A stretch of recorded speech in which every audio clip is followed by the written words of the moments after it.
Oke. Dan sebelumnya saya mengucapkan terima kasih dulu sudah diberikan kepercayaan untuk berbicara di sharing di RLFN ini. Saya sudah minta izin sebetulnya kepada Pastor CJ bahwa mungkin saya akan membawakannya lebih daripada ke sisi pastoral gitu. Karena kalau dari sisi intelektual, pengetahuan, teologi dan sebagainya, apalah arti hambamu ini gitu ya. Apalah arti saya gitu di depan para master, fasilitator dan semuanya. Tapi saya percaya bahwa apa yang akan saya sharingkan malam ini akan menjadi perenungan bagi kita semua. Oke, izinkan saya buat share screen. Wait a minute.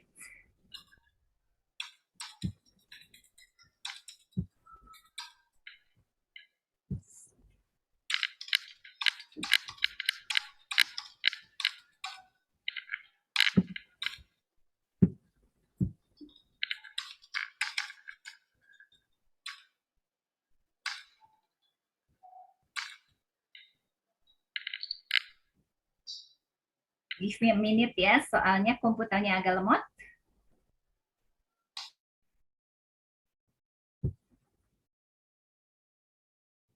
Semuanya udah bisa lihat?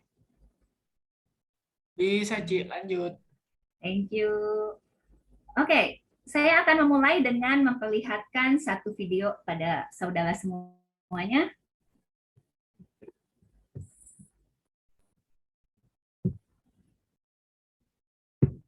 Ada suaranya nggak? Belum ya? Oke.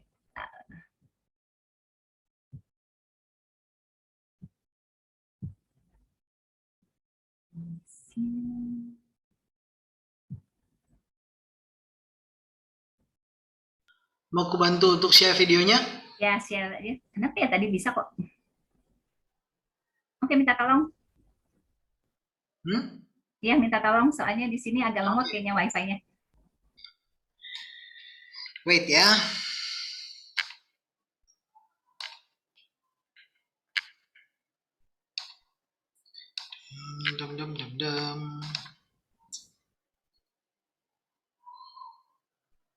Find an illusion. Oke. Oh, kok nggak bisa? Bentar, sebentar. Bisa, bisa. Ini dia.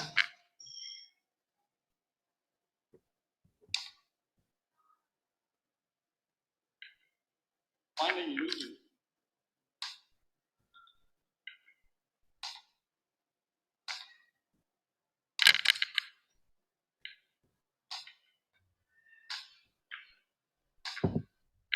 Apakah terlihat dengan baik? Masih hitam nih di aku. Ya, Bentar ya. masih hitam. Wait.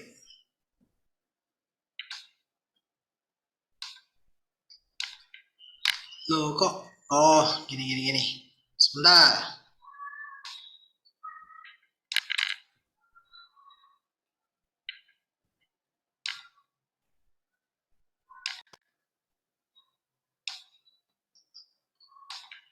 Okay, here we go. Tonight will cause you to believe that nothing is impossible. I want to bring you snow in Singapore. Hi, Lawrence. Let me show you something. Come right here.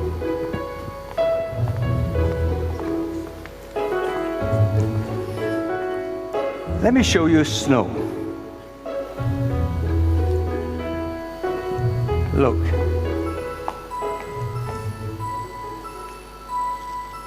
This is snow.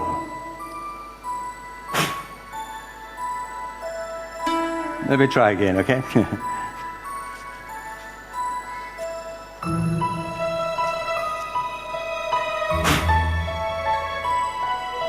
You're not impressed. Now, Lawrence, the amazing thing about snow is that every snowflake is so pretty. Each one is unique, just like you and me. But the most important thing about snow is that snow comes from water. Watch carefully. Look at this water. Come here. Look, take this like a magic wand. Wave over it. Wave over it and blow. Come here, come here. Come here, blow.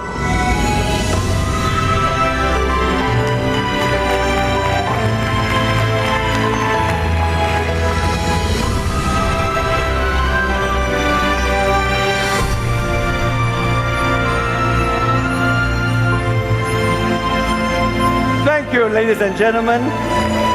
And thank you. And have a good evening.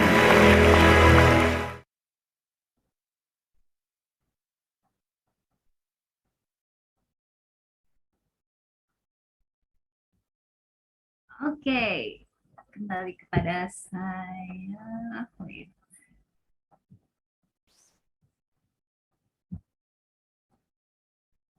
Malam ini saya diminta untuk membawakan tentang panggilan Tuhan adalah panggung popularitas saya, validasi, aktualisasi diri, dan narsisme.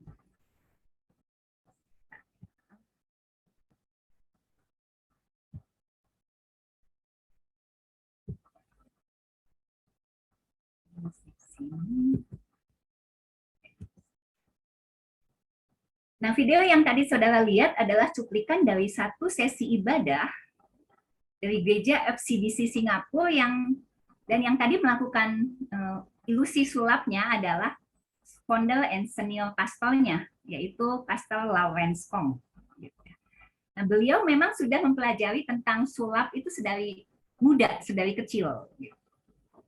Dan ketika dia bertobat, dia kemudian masuk untuk mengambil seminari di Dallas Theological Seminary, dan kemudian akhirnya dia magang, internship, dan kemudian dia akhirnya menjadi founder dari Faith Community Baptist Church di Singapura. Tapi terlepas dari semuanya itu, dia tetap melakukan ini sulapnya gitu, skill sulapnya, karena memang skill sulapnya itu bukanlah skill yang ece-ece. Memang dia merupakan member dari American Society of Magicians, karena dia itu adalah salah satu member sulap yang paling old di dunia gitu, yang udah paling tua di dunia. Jadi kemampuan sulapnya dia, kemampuan dia, ilusinya dia itu sangat baik gitu. Nah, terlepas daripada semuanya itu, dia juga melakukan pertunjukan komersial. Artinya dia melakukan tours, magic show gitu ke berbagai negara, dan bahkan di Amerika juga dia melakukannya. Nah, walaupun hal ini menimbulkan seperti biasa ya, ketika kita menghadapi sesuatu yang tidak biasa, pasti akan selalu menimbulkan pro dan kontra gitu. Nah, tapi walaupun banyak fellow Christian gitu, orang Kristen lain yang mempertanyakan, yang memang tadi itu hanya sekilas gitu ya, tapi kalau saudara melihat yang sesungguhnya gitu, saudara melihat pertunjukannya yang sesungguhnya itu sangat dramatis gitu, sangat penuh dengan seperti kalau kita nonton di Las Vegas aja gitu, suatu pertunjukan yang betul-betul ditata, dibuat dengan sangat baik dan sangat entertain gitu. Nah, kemudian pada tahun 2007 dia membuat satu divisi pelayanan khusus yang dia kasih nama Gateway Entertainment. Ini adalah khusus untuk pertunjukan sulap, theater production dan sebagainya, dan movie production, sebagai bagian dari pelayanan gereja dari FCBC ini. Dengan tujuan bahwa reclaim media industri bagi Yesus. Nah, jadi bagi Kong gitu, Lawrence Kong bilang bahwa dia memakai pertunjukan sulapnya ini sebagai platform untuk memperkenalkan nilai-nilai Christianity kepada penonton yang sekuler gitu kan. Karena seperti biasanya kita selalu thinking bahwa kayaknya orang lain nggak tertarik gitu pada our Christianity, nggak tertarik buat datang ke gereja kalau tidak ada sesuatu yang bisa memicu, tidak ada sesuatu yang bisa men-trigger gitu kan. Nah, kemudian dia dikasih title sebagai apostel, sebagai rasul oleh Peter Wagner. Nanti saudara boleh Google sendiri siapa itu Peter Wagner dan sebagainya, oke? Nah, saya mau tanya kepada saudara adalah, berapa banyak saudara di sini yang pernah ada di satu panggung yang besar Atau mungkin pernah menghadiri satu konser musik. Konser musiknya bukan yang biasa-biasa, tapi betul-betul yang kayak di stadion, yang penuh dengan seperti BTS konser, Taylor Swift, Coldplay, atau apapun. Ada yang pernah? Kalau ada yang pernah bisa lambaikan tangan. Di sini saya nggak bisa lihat, ada nggak? Atau mungkin pokoknya yang pernah ada menghadiri sesuatu KKL mungkin di satu gedung yang besar di stadion. KKL. Nah, malah pernah, udah pasti karena dia dulu dancer. Yang lain nggak ada? Luar biasa, Caleb. KKL Festival Kuasa Allah. Mendengarnya aja saya sudah ini. Nah, atau mungkin ada yang pernah ada di panggungnya bahkan gitu. Itu KKN enggak, maaf. Ada yang pernah di panggungnya gitu, merasakan spotlight-nya langsung dengan audiens yang begitu banyak gitu kan. Dengan mungkin saudara adalah pemain musiknya, mungkin saudara adalah dancernya, atau mungkin saudara bahkan adalah pendetanya, penyanyinya, WL-nya, apapun. Ini kayaknya Wendy pernah nih, cuman dia pula-pula aja. Nah, pasti pernah feel euforia yang saudara dapatkan gitu, ketika saudara berdiri di panggung dan mendapatkan applause gitu, mendapatkan tepuk tangan dari semua menyambut kehadiranmu gitu, menyambut kehadiran saudara, dan saudara thinking bahwa this is it gitu. This is my validation, this is my dream finally. Nah, saya nggak tahu apa yang menjadi mimpi, apa yang menjadi keinginan dari tiap teman-teman masing-masing. Tapi yang saya tahu adalah bahwa malam ini justru ya kita akan membahas apakah dari sisi aktualisasi diri, validasi, dan narsisme gitu. Oke, kita lanjut. Sorry. Nah, semua orang ingin men-stand out, semua orang ingin menjadi sesuatu, semua orang ingin menjadi seseorang yang dipandang, gitu kan. Kita bisa tahunya dari mana? Platform sosmed menjadi ajang display. Baik curhat kita, baik trend lifestyle, pakaian, tas, baju apapun, fashion, gitu kan. Gaya hidup, makan di mana, nonton apa, dan sebagainya. Atau romantisme, mungkin kita dengan pasangan kita, mungkin pasangan suami istri, dan sebagainya. Atau jumlah mobil, properti, bahkan mungkin kalau untuk para pestagram biasanya adalah quotes, pendapat, gitu. Hal-hal yang berkesan religius mungkin. Nah, pada... Wait. Dia kenapa face? Face ya? Nah, kita akan melihat dari sudut psikologi ya. Kita akan melihat dari point of view dari ilmu psikologi. Seorang psikologi kenamaan yang bernama Maslow gitu mencetuskan satu piramida kebutuhan. Abraham Maslow ini adalah keturunan Yahudi, seorang psikolog keturunan Yahudi. Dia dibesarkan di dalam gereja Ortodoks, tapi dia melepaskan ikatannya dengan gereja Ortodoks tersebut. Dan kemudian dia mencetuskan satu ide tentang yang adanya adalah piramida kebutuhan manusia yang diterbitkan di jurnal Psychological Review tahun 1943. Piramida kebutuhan ini menjadi tema utama, begitu boomingnya, sehingga menjadi tema utama di berbagai bidang analisa psikologi, presentasi bisnis, dan bahkan TED Talk sampai saat ini. Ide ini muncul sebagai hasil pemikiran dan research-nya Maslow tentang the meaning of life.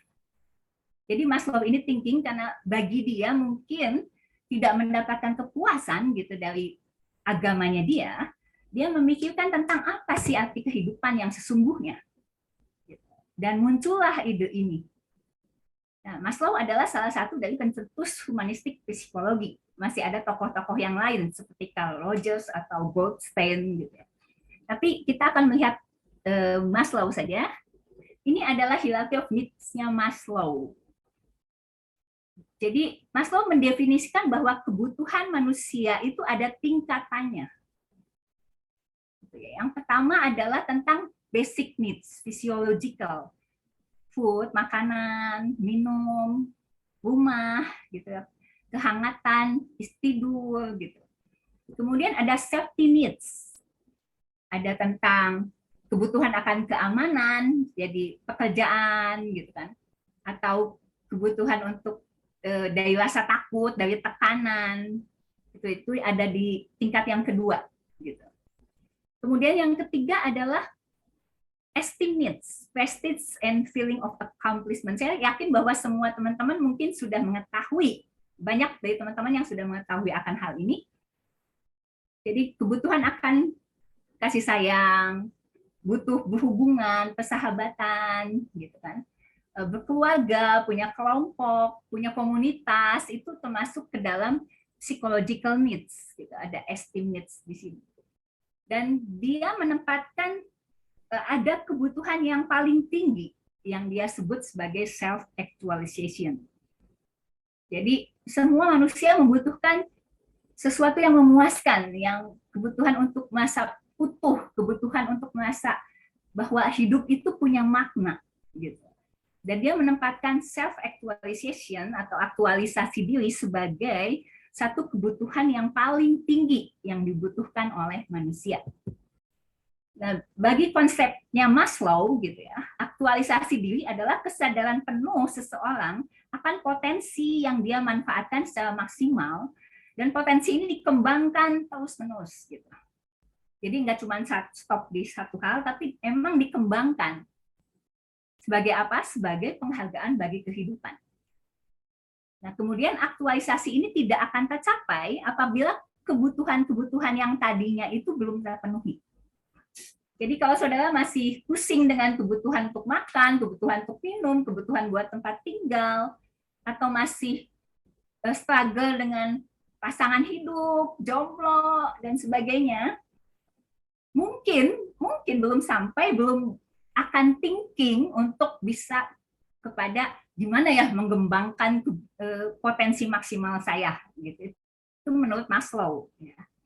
Maslow bilang bahwa orang yang memiliki aktualisasi diri ini bisa menerima dirinya tuh apa adanya, gitu kan.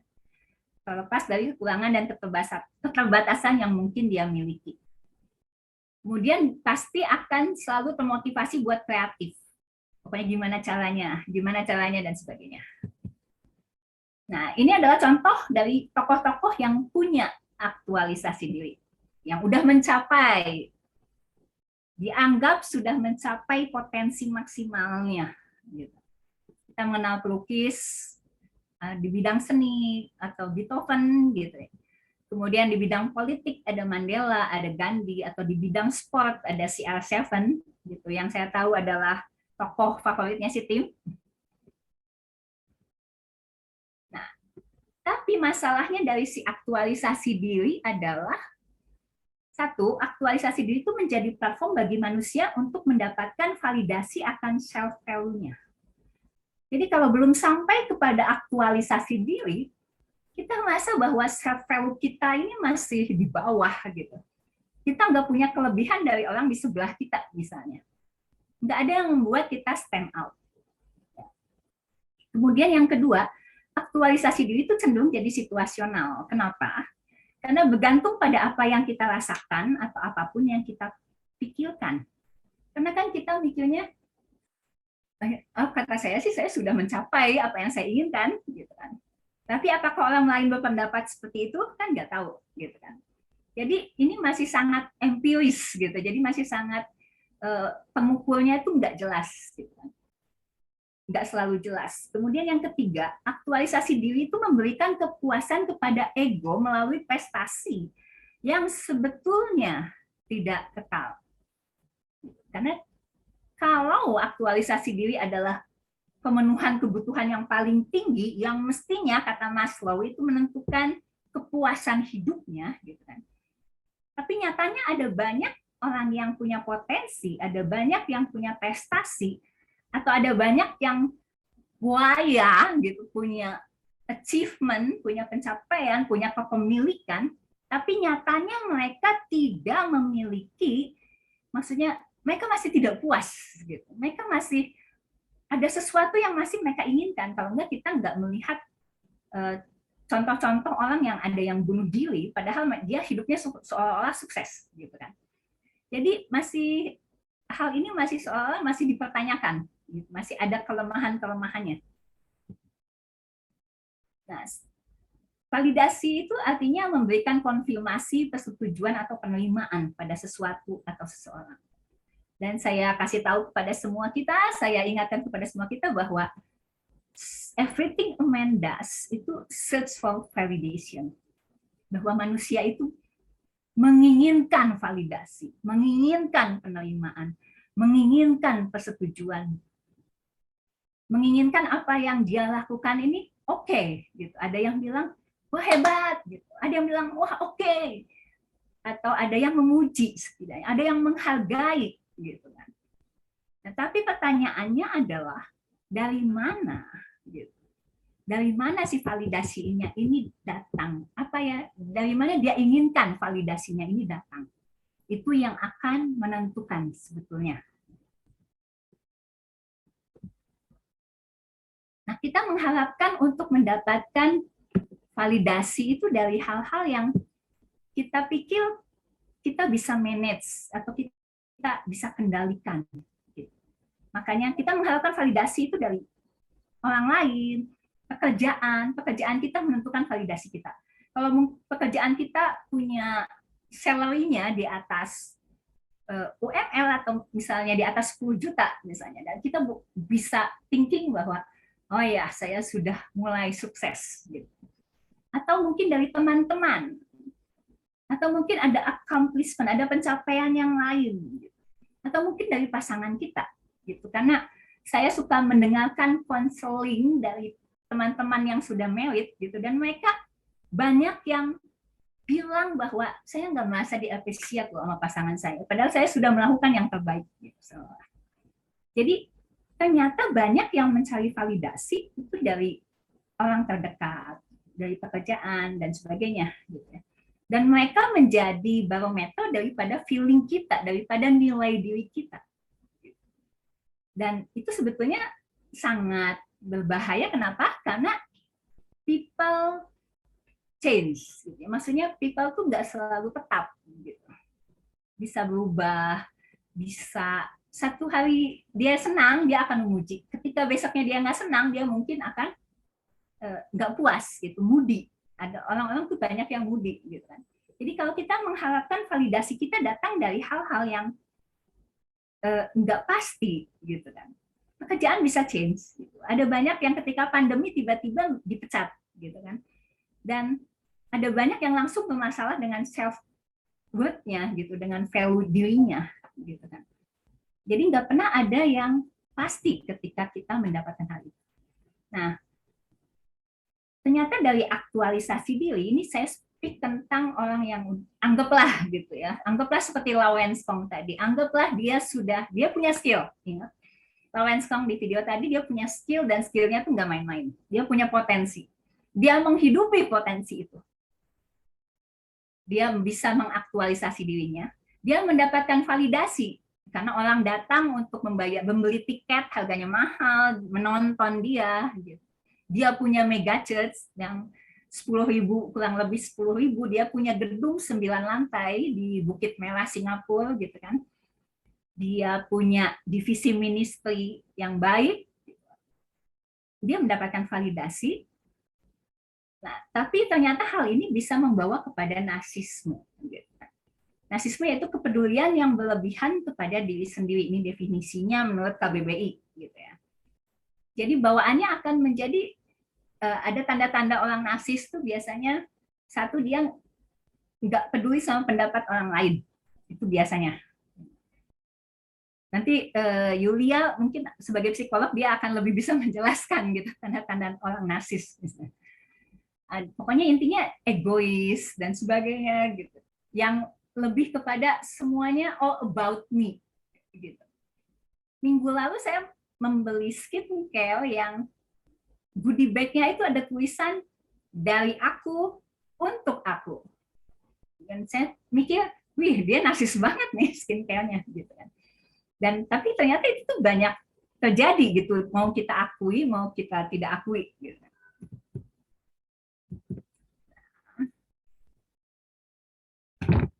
Sebentar.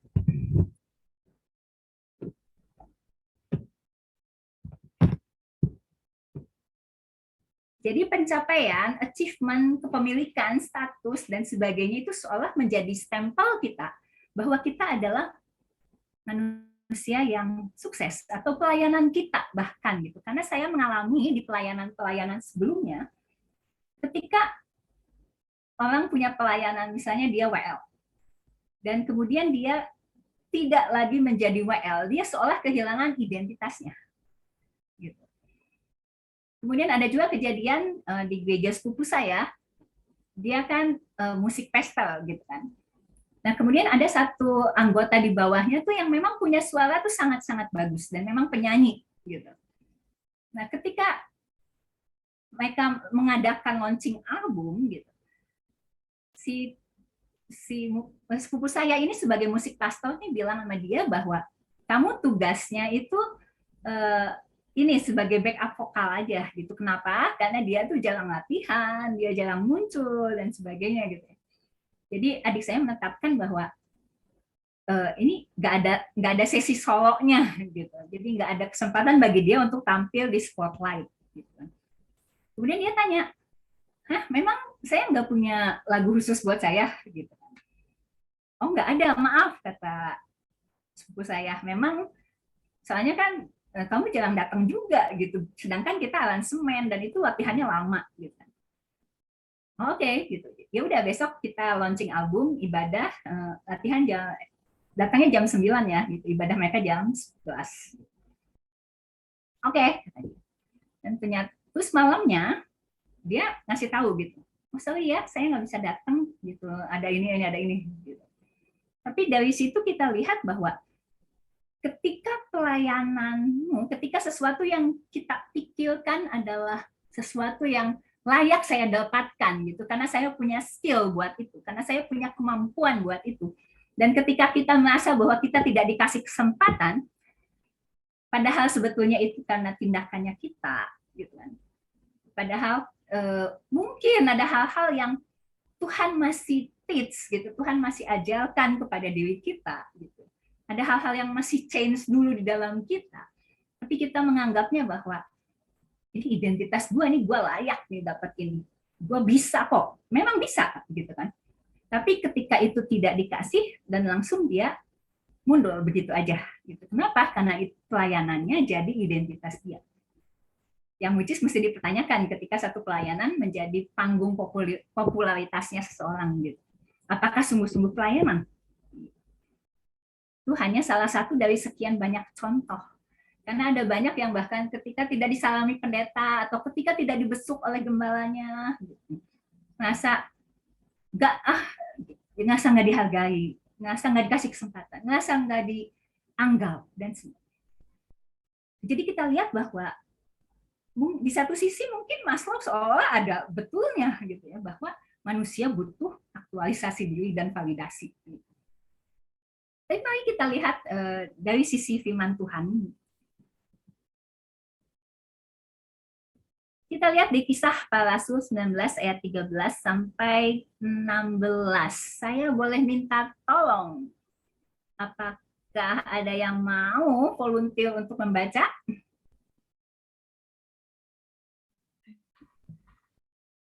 Baca mana ini ya? Kisah Rasul. Yes. Juga beberapa tukang jampi Yahudi yang berjalan keliling di negeri itu mencoba menyebut nama Tuhan Yesus atas mereka yang kerasukan roh jahat dengan berseru katanya, "Aku menyumpahi kamu demi nama Yesus yang diberitakan oleh Paulus." Mereka yang melakukan hal itu ialah 7 orang anak dari seorang imam kepala Yahudi yang bernama Skewa. Tetapi roh jahat itu menjawab, "Yesus aku kenal, dan Paulus aku ketahui, tetapi kamu, siapakah kamu?" Dan orang yang dirasuk roh jahat itu menerpa mereka dan menggagahi mereka semua dan mengalahkannya. Sehingga mereka lari dari rumah orang itu dengan telanjang dan luka-luka. Thank you, Andy. Nah, kita lihat, karena pertanyaan yang akan kita renungkan malam ini adalah, jadi bagaimana kita menempatkan kebutuhan akan validasi ini, gitu. Keinginan kita untuk mengaktualisasi diri ini dengan panggilan dan penyembahan kepada Allah dalam porsinya. Nah, kita lihat bahwa ketika, ini adalah salah satu contoh di Alkitab di mana sesuatu terjadi, gitu, ketika ini either panggilan, either kebutuhan aktualisasi diri gitu. Tapi yang pasti, mungkin banyak yang udah tahu kisah ini, yang pasti ketika tukang jampi ini berusaha gitu untuk, memang mereka udah pelayanannya ternyata untuk exercise gitu. Yang memang berjalan keliling. Saya sendiri ketika mempelajari ini, saya tidak tahu apakah memang pada masa Yahudi itu ada orang-orang yang memang punya pekerjaan gitu untuk pelepasan gitu, mungkin ya, ternyata itu sudah dimulai dari zaman dulu gitu, bukan cuma zaman now gitu, ada pelayanan pelepasan keliling kota gitu.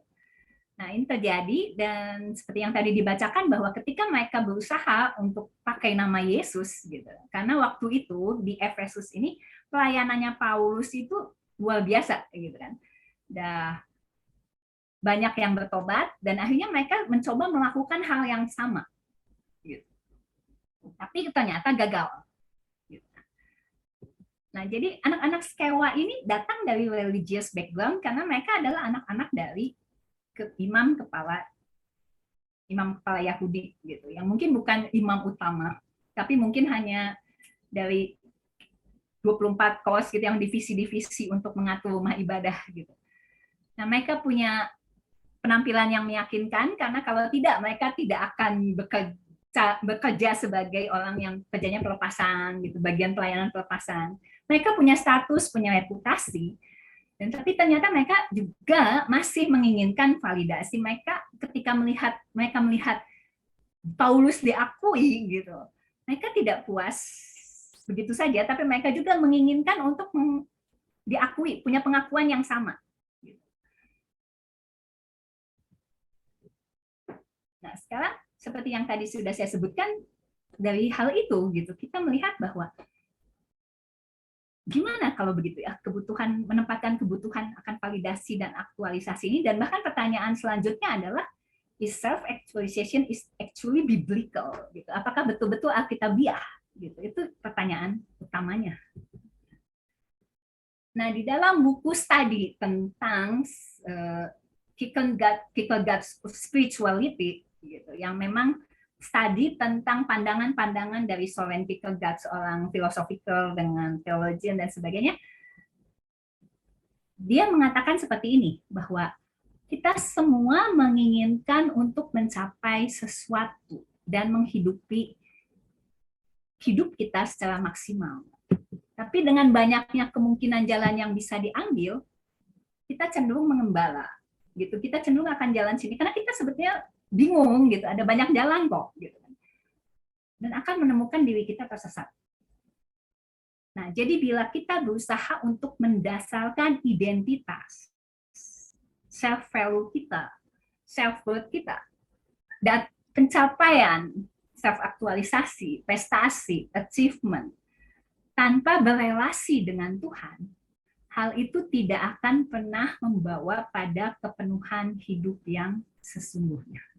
Itu yang dikatakan di sini. Nah, jadi menjadi orang yang lebih baik, mencapai potensi maksimal,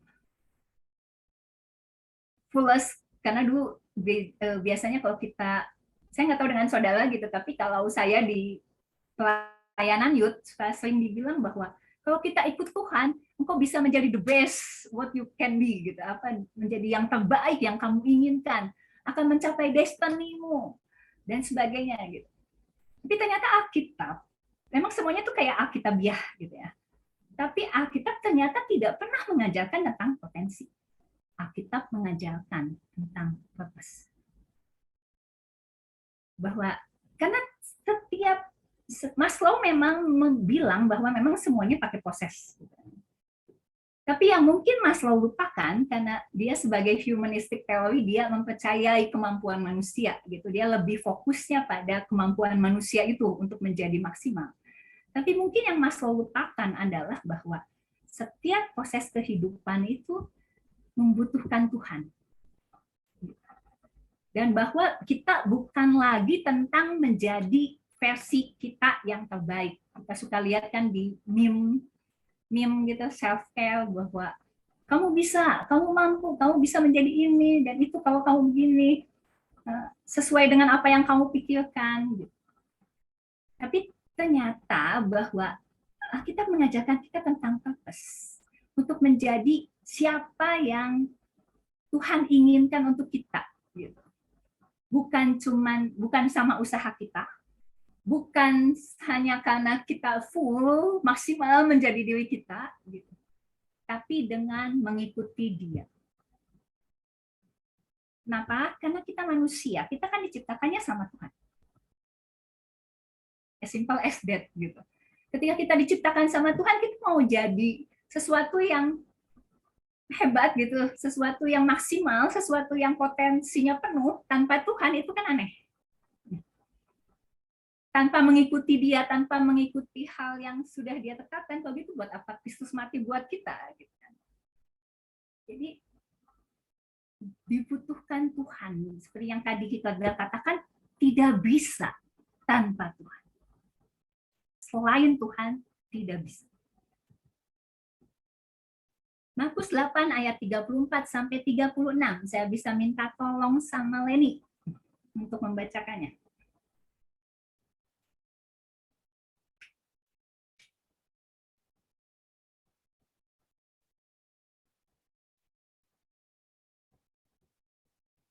Ada Leni, atau kalau nggak ada Leni kita ke saudara kembarnya Iis. Udah, kalau nggak ada Kak Leni pasti gue. Yaudah. Ini kayak ada ikatan gitu, Is. Siap. Oke, Markus 8 ayat 34 hingga 36. Lalu Yesus memanggil orang banyak dan murid-muridnya dan berkata kepada mereka, setiap orang yang mau mengikuti aku, ia harus menyangkal dirinya, memikul salibnya dan mengikut aku. Karena siapa yang mau menyelamatkan nyawanya, ia akan kehilangan nyawanya. Tetapi barang siapa kehilangan nyawanya karena aku dan karena Injil, ia akan menyelamatkannya. Apa gunanya seorang memperoleh seluruh dunia, tetapi ia kehilangan nyawanya? Thank you, Is. Nah, jadi Tuhan berkata bahwa jadi sebaliknya, gitu, di opposite daripada aktualisasi diri. Ternyata Tuhan bilang bahwa kalau kamu mau menyelamatkan nyawamu, justru lebih baik kamu mengikut aku, menyangkal dirimu, karena kita mengakui bahwa kita manusia ini penuh dengan keinginan-keinginan yang unholy, gitu. Keinginan-keinginan yang bukan berasal daripada Tuhan.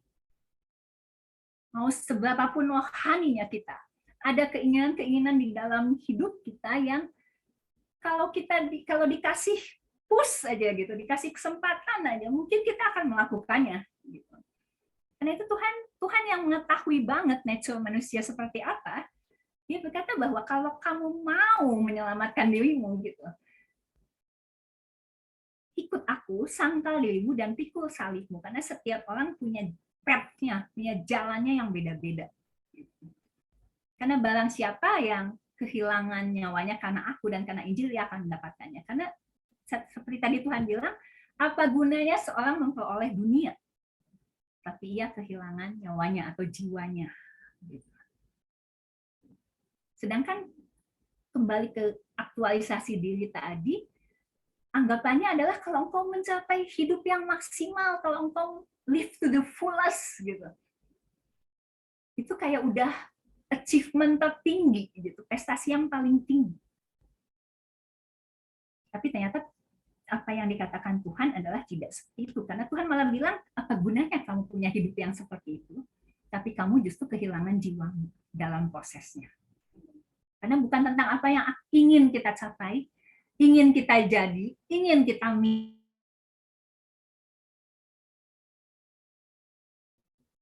gimana sih kita mencapainya gitu. Maksudnya bukan gimana, tapi jadi orang seperti apa sih kita pada saat kita belum mencapai itu justru gitu.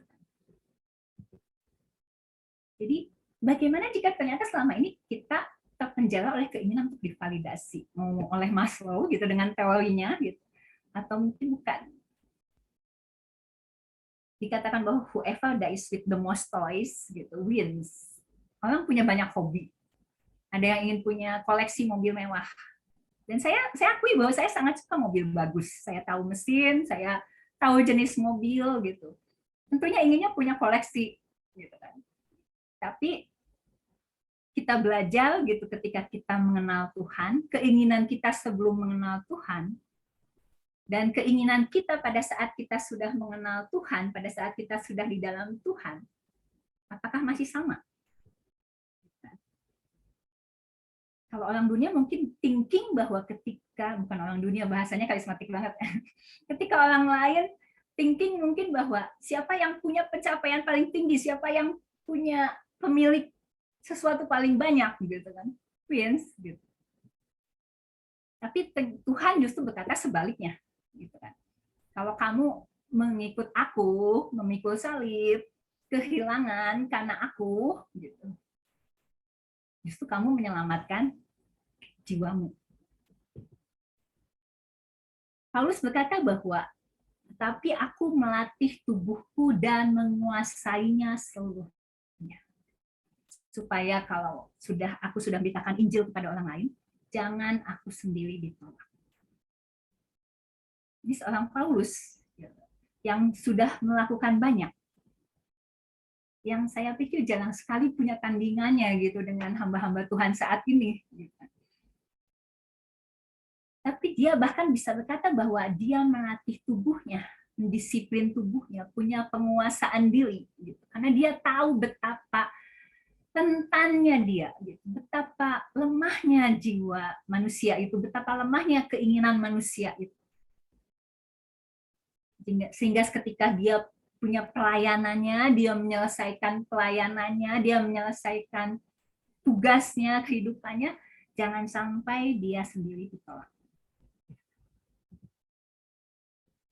Jadi Alkitab ternyata tidak mengajarkan kita tentang aktualisasi diri, melainkan tentang penyangkalan dan penguasaan diri.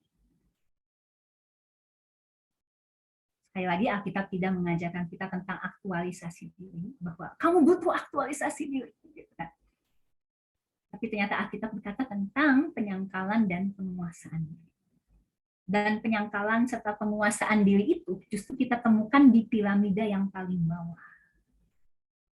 Ketika teman-teman masih bergumul dengan kebutuhan hidup, daily life, gitu.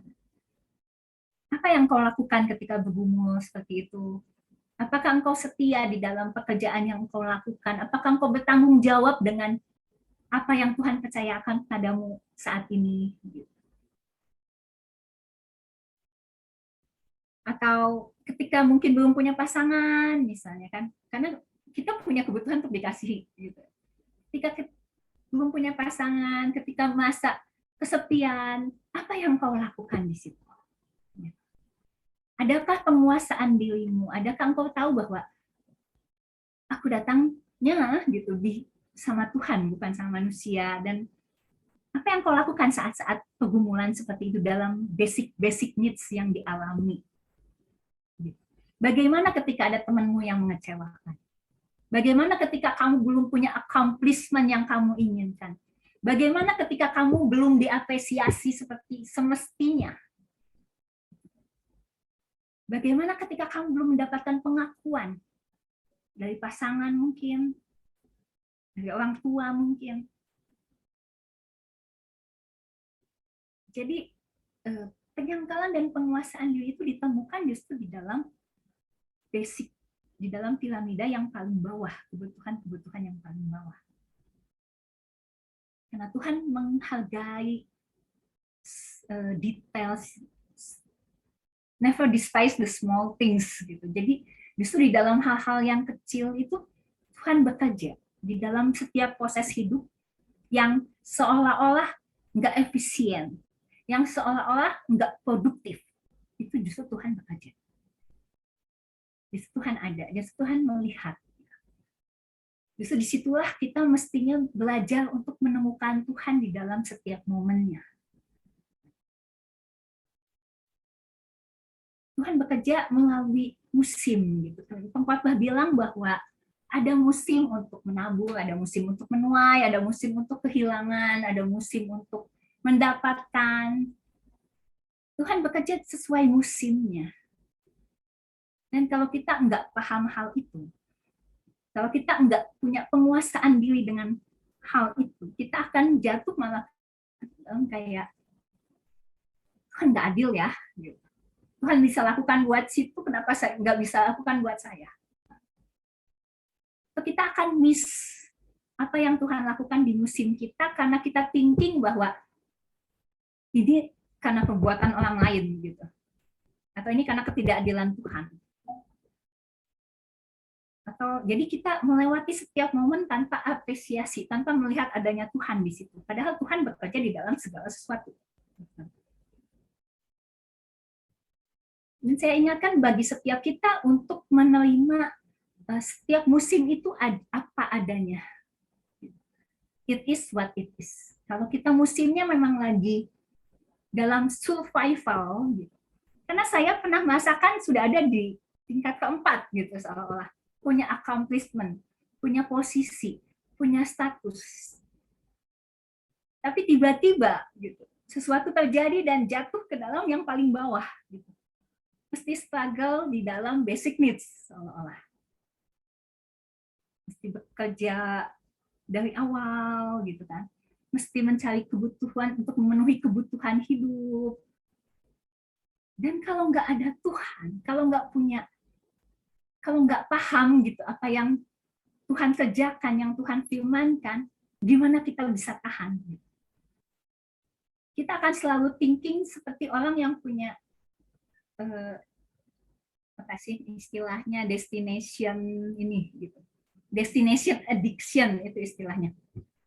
Jadi bahwa ide kepuasan kita tuh datangnya nanti kalau kita sudah mencapai ini, kalau kita sudah punya pekerjaan ini, kalau kita sudah memiliki ini, atau kalau enggak kita thinking bahwa pelayanan kita akan lebih maksimal kalau saya punya jemaat oligarki usia. Pelayanan kita akan lebih maksimal kalau saya punya penghasilan ini dan itu gitu kan. Jadi ada destination addiction. Sementara kita belajar bahwa Tuhan bekerja melalui musim dan it is what it is gitu kan. Apa yang kita terima ya terima aja gitu.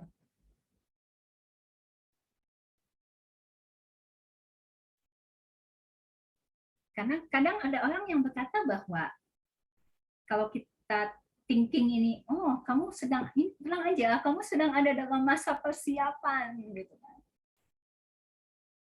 Mungkin sekarang kita lagi jaga domba gitu, ala-ala Daud gitu. Nanti kamu akan menjadi lawan Goliat. Kemudian dengan Tuhan kamu akan menjadi raja gitu. Tapi enggak kayak gitu karena satu kita bukan Daud. Yang kedua, Daud menjaga domba bukan karena dia ingin menjadi raja, gitu kan? Dia menjaga domba karena dia punya integritas. Dia menjaga domba 2-3 ekor domba dengan baik karena itulah Daud. Itu just partnya, bagian dirinya, integritasnya, gitu kan. Jadi memang itulah Daud. Gitu. Jadi kita nggak perlu untuk keep thinking, oh ini hanya nggak akan ini kok, gitu kan. Tapi terimalah ini, apa yang kita lalui, apa yang kita alami saat ini, posisi apapun yang kita hadapi saat ini, musim apapun yang sedang kita hadapi saat ini, kita lakukan apa yang bisa kita lakukan dengan terbaik aja, dengan setia, dengan tanggung jawab. Udah, gitu. Karena selebihnya masa depan dan sebagainya kita tahu Tuhan kok yang punya. Tuhan kok yang ngatur segala sesuatu. Karena kita nggak pernah tahu besok itu akan ada apa. Saya menjelang penutup, saya ingin membawakan satu kisah. Ini kayaknya berapa tahun lalu tim pernah membawakannya juga, saya lupa di mana, pokoknya ini adalah kisah tentang seorang janda miskin. Jadi lebih baik saya minta tim saja yang membacakan.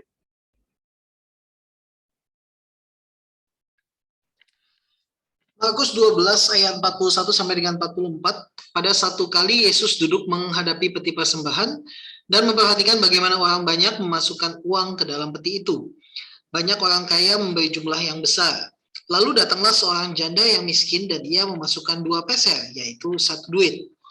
Maka dipanggilnyalah murid-muridnya dan berkata kepada mereka, "Aku berkata kepadamu, sesungguhnya janda miskin ini memberi lebih banyak daripada semua orang yang memasukkan uang ke dalam peti persembahan.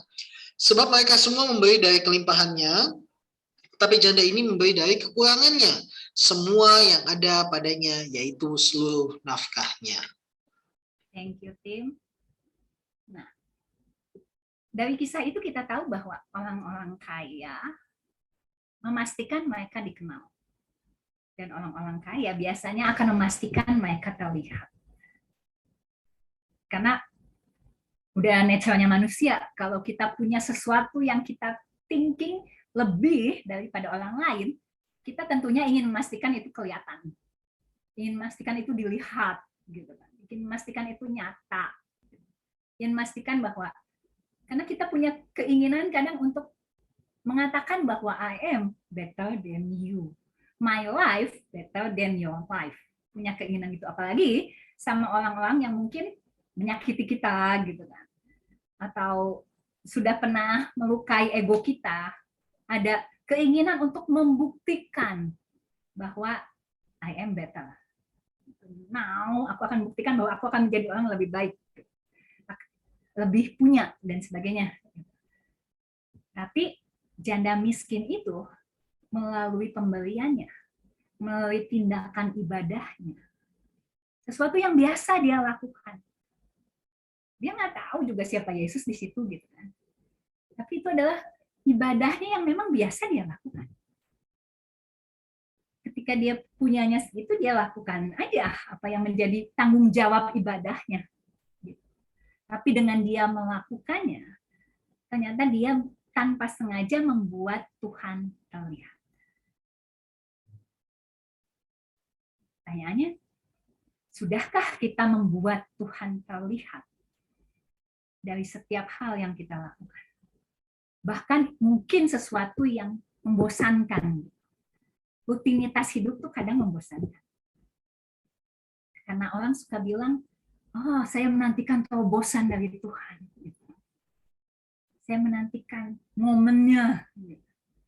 Ketika ada sesuatu drang gitu, kayak boom gitu, dan our life change gitu. Semua orang melihat kita. Dan kita berhasil mencapai apapun yang kita inginkan, tentunya dengan setiap mimpi masing-masing. Tapi kita ternyata bahwa dari pelajaran si janda miskin ini, ternyata dia membuat Tuhan terlihat walaupun melalui tindakan rutinitas, tindakan ibadah biasa. Gitu. Bukankah kadang kita merasa suka feel stuck, bad day, gitu, unproduktif, gitu. Dan kita lupa bahwa ternyata Tuhan tetap berdaulat, bahkan di hari yang paling bad sekalipun. Gitu. Di hari yang paling membosankan sekalipun, di hari yang paling crap sekalipun, gitu, crappy sekalipun. Jadi dari semuanya hal ini kita belajar bahwa ternyata pelayanan kita, panggilan kita bukanlah tentang validasi ataupun aktualisasi diri, melainkan tentang kesetiaan pada panggilan. Tentang tanggung jawab, tentang hal-hal yang direlasikan melalui hal-hal yang kecil, yang seringkali kita kerjakan tanpa dikenali oleh orang banyak. Dan pada dasarnya kita sebetulnya tidak butuh untuk dikenali.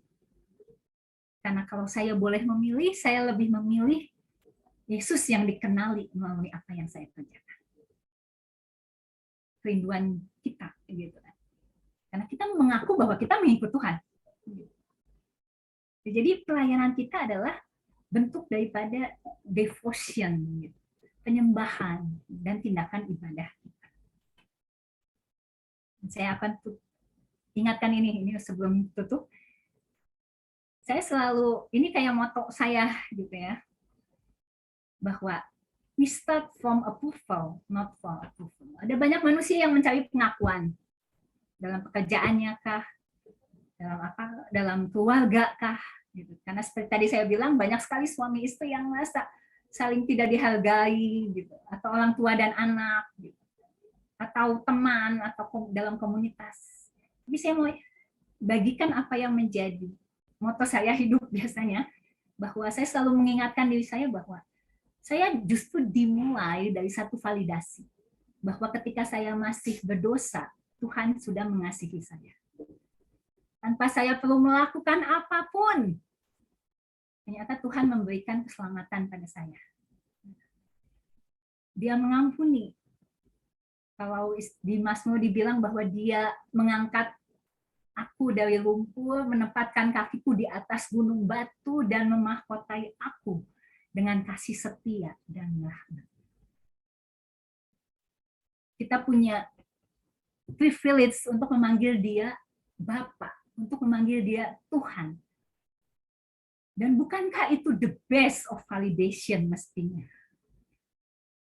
Pengakuan terbaik, penerimaan terbaik, persetujuan terbaik.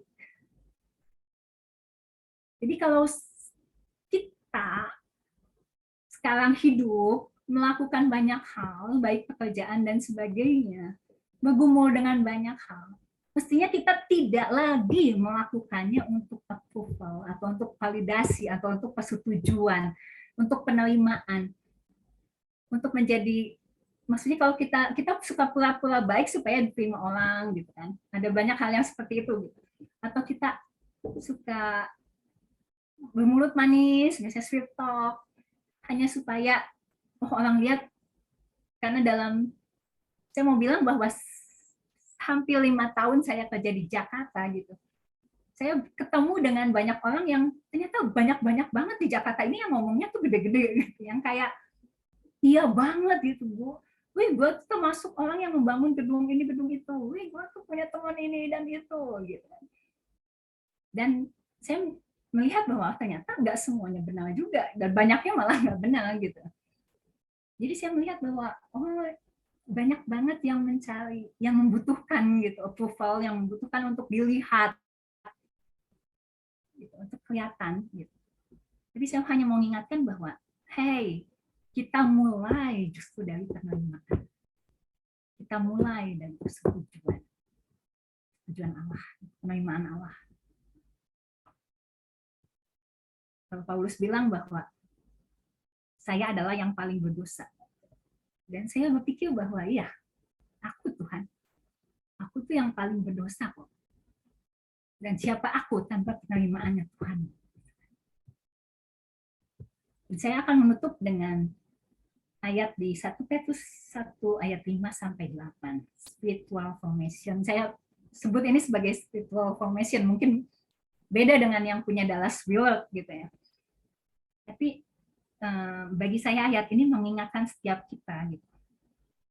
Justru karena itu kamu harus dengan sungguh-sungguh berusaha untuk menambahkan. Jadi inilah hidup yang sesungguhnya gitu. Inilah kebutuhan yang sesungguhnya. Kalau Maslow punya piramida kebutuhan dengan aktualisasi diri sebagai kebutuhan tertinggi. Kalau Alkitab justru mengajarkan seperti ini.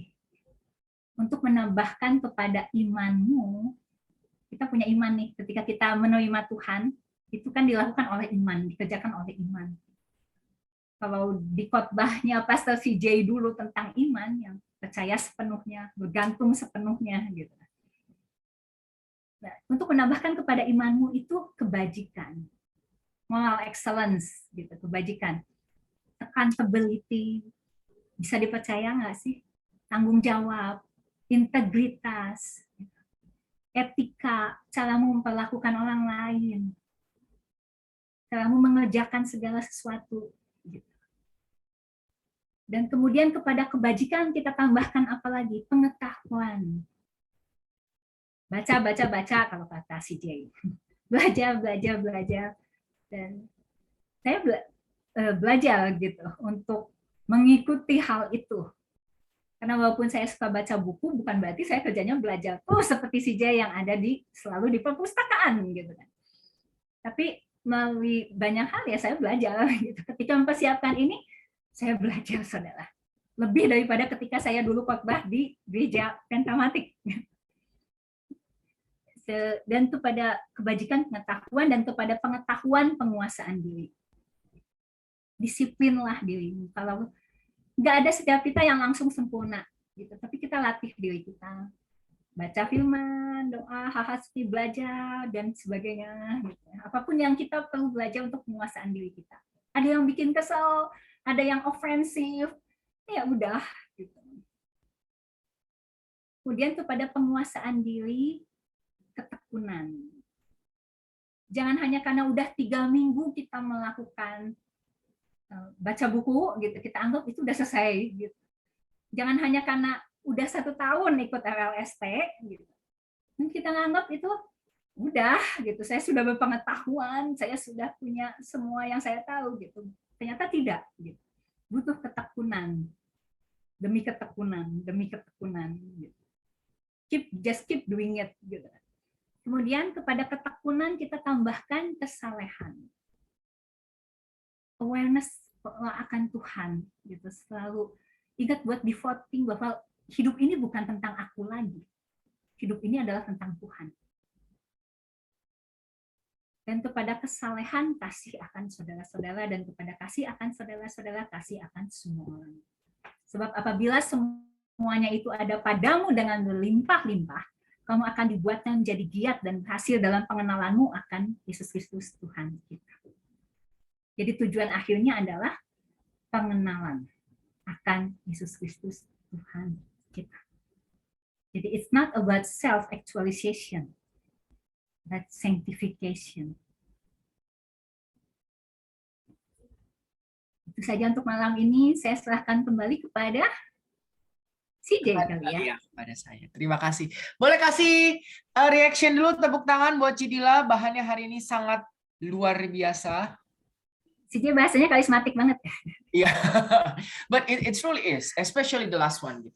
Membandingkan segitiga Maslow dengan 1 Petrus 1, it's really brilliant. Dan memang akhirnya sedikit terbalik kan, karena segitiga Maslow mengerucut ke dalam, si 1 Petrus 1 ayat 5-8 justru kepada semua orang gitu. It's really revealing gitu, dan membuatku jadi berpikir bahwa ya memang akhirnya Kristus itu bukan cuma counter culture, dia betul-betul memporak-porandakan apa yang diajarkan oleh dunia gitu. Dan ini membuat kita menjadi menyadari setidaknya hari ini, terutama ketika kita bicara soal pelayanan dan validasi, panggung popularitas, narsisisme dengan pelayanan kita atau panggilan kita, seringkali akhirnya nyaruh gitu semuanya. Dan yang dilakukan Lawrence Kong itu, I don't know how to even call it gitu.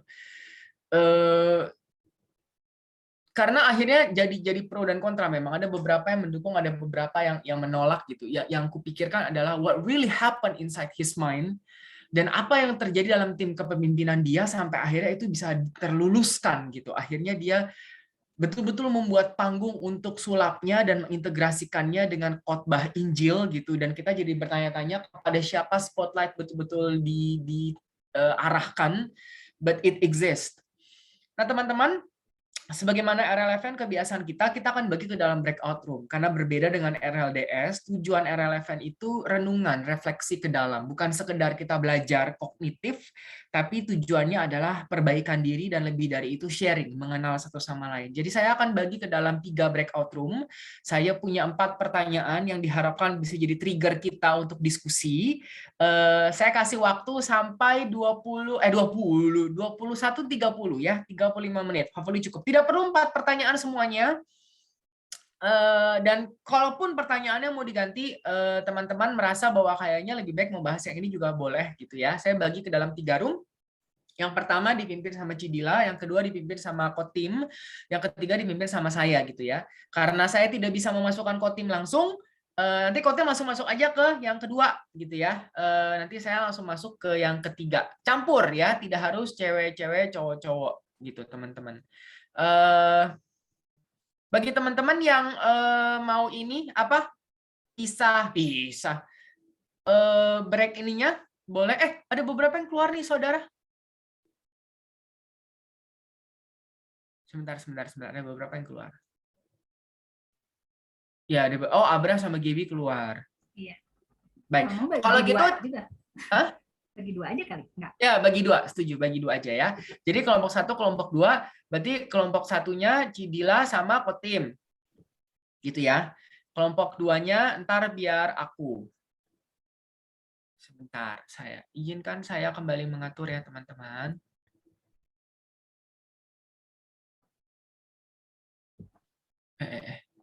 Yang pamit duluan berarti nggak dapat validasi. Ya nggak apa-apa juga sih. Oke, aku kopas dulu pertanyaannya di chat sebentar, teman-teman semua. Udah aku bagi sih. Iya. Ya ini lagi-lagi cuman ini ya, ada pertanyaan. Silakan dikopas dulu kalau mau ya. Oke, saya open all room. Silakan Koti masuk ke room 1, ntar saya masuk room 2. Ya. Terima kasih teman-teman. Jangan lupa sampai 21.30.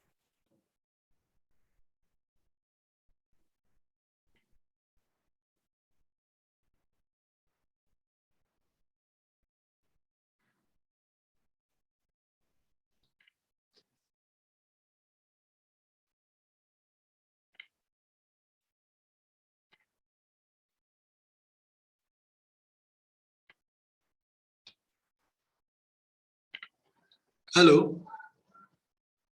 Ini udah masuk ya? Oh, belum.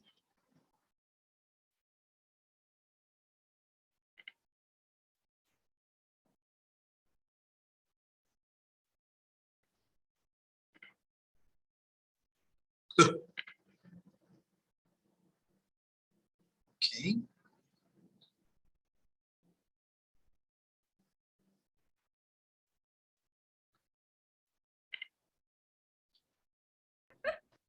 Tuh, ada tim tuh. Akhirnya. Kenapa? Si Wendy ngerasa dia cowok sendirian Gue tadinya. pikir gue laki sendiri di situ. Ayo, tim. Ya. Oke. Kita mulai. Maaf rekan-rekan, ada keperluan mendadak, izin pamit duluan. Oh bukan, itu ternyata itu ikutan pertanyaan. Oke, nomor 1. Kalau Anda boleh jujur mengevaluasi diri Anda sendiri, bagaimana posisi Anda dalam pergumulan antara panggilan dan mengejar validasi?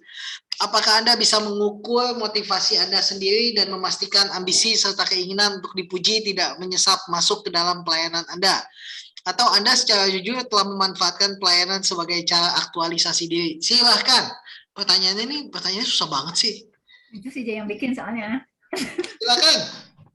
Yang mau duluan. Bagaimana pelayanan menjadi aktualisasi diri dan bagaimana hal itu bisa dibagikan agar kita semua bisa mendapatkan aktualisasi diri dalam pelayanan. Oh bukan itu ya pertanyaannya. Capek deh. Silakan Leni. Si Lenny.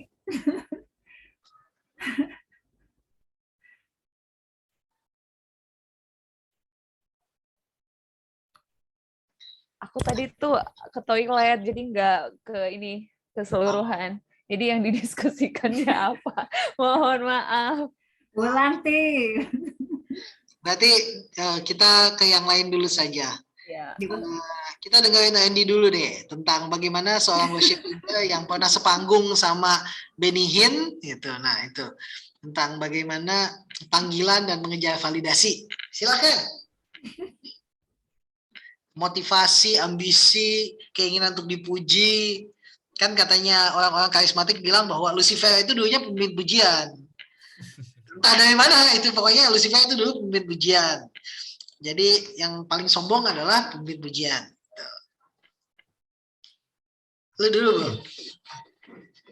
Gue sih nggak merasa gimana-gimana ya, walaupun memang dulu pernah ada di masa-masa itulah, maksudnya masa-masa di atas panggung, being under the spotlight, apa segala macam. Cuman mungkin gue merasa beruntungnya gue memulai itu dengan, mungkin karena gue memulainya dari bawah ya kali ya. Jadi kayaknya Jujur sih Tim, gue nggak bermaksud gimana, cuman gue nggak merasa gimana sih dulu. pernah ada kayak begitu gitu loh, jadi WL gitu satu panggung sama Benny ini tuh semuanya biasa aja sih dulu sih, mungkin oke, tapi seingat gue kayaknya gue nggak ada jadi yang gue WL di seminarnya loh gitu loh, walaupun bukan di KKR ya, di Ancol, di KKR sih Singer doang, cuman maksudnya nggak ada yang kayak gitu-gitu sih ya. Apalagi sekarang setelah